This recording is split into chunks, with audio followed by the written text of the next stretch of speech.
bueno, ya en la última función de clustering, tenemos dentro del submódulo de Model Validation, chord plot.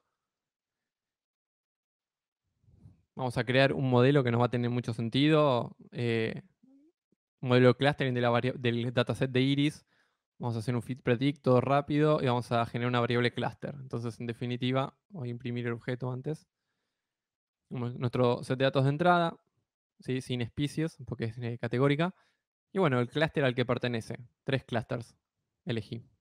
Entonces, bueno, una vez que hacemos un modelo de clúster, fíjense que esto es algo que aplica HDBSCAN, K-means o clustering jerárquico, cualquier modelo de clúster, o cualquier análisis exploratorio donde tiene una variable categórica. Y dicen, bueno, a ver, ¿cómo puedo explicar las características principales del clúster 1, del clúster 0 y del clúster 2? Vamos bien. Ahí Rafael dice, equal frec estaría muy buena en FunPy. Es que existe con ese sklearn. Quizás lo podría hacer para que esté solamente en un paso. Equal frec lo que hace, recibe un vector y lo devuelve discretizado por igual frecuencia. Lo podríamos hacer. O podríamos encapsular la función de sklearn. Entonces, bueno, les decía, bueno, hicimos un modelo de clúster, ¿cómo sé que es bueno? ¿Cómo sé que es bueno y cómo lo puedo caracterizar? Entonces, chord plot, nosotros le pasamos nuestro data frame y le pasamos cuál es el nombre de la variable por la cual hicimos el clustering. Y nos va a imprimir en pantalla el gráfico y además nos va a devolver una tupla de 2 objetos, que son 2 tablas. Entonces vamos a analizar un poquito esto rápido. Lo que vemos acá, cada línea representa un clúster. ¿Sí? No pude encontrar una mejor paleta de colores, así que invito a ver si alguien puede imprimir unos colores más amenos. Y bueno, lo que vemos acá es, por ejemplo, que el clúster 1, que es este verde, ¿sí? Está en el promedio, está en la mitad, en cuanto a la variable sepal length. ¿Sí? En cambio, el clúster 0 es el que tiene el sepal length en promedio más bajo.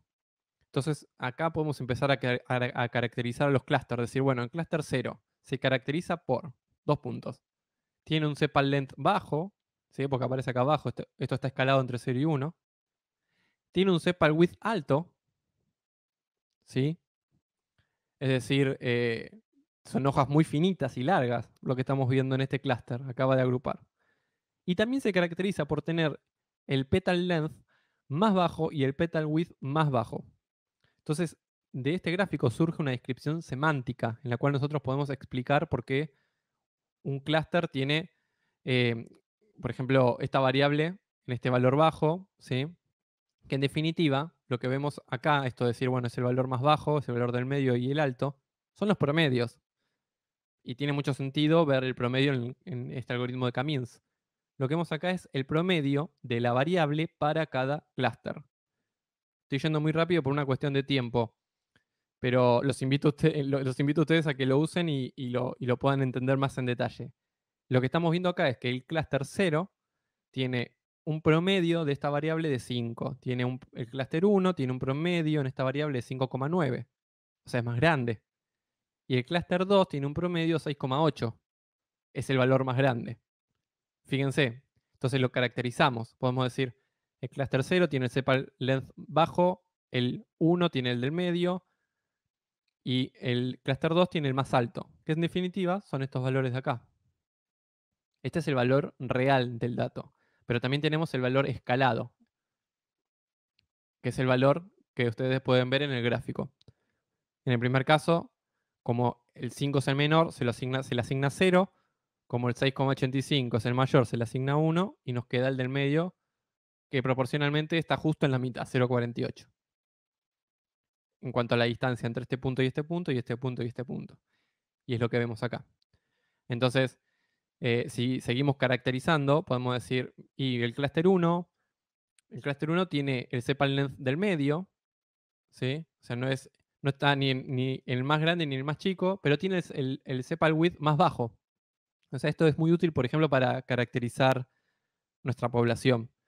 De hecho, Guido Murat, que lo tenía en el grupo, em, que está ahí en el chat, él me contaba que lo usaba para interpretar los modelos de clustering en el banco. Una vez que uno hace un modelo de cluster, bueno, ¿cómo lo presento? ¿Cómo hago un informe acerca de cómo me agrupó los datos? Porque hay algo complejo en clustering que es poder encontrar un modelo bueno. El criterio de bueno y malo en clustering es mucho más difuso que en análisis predictivo.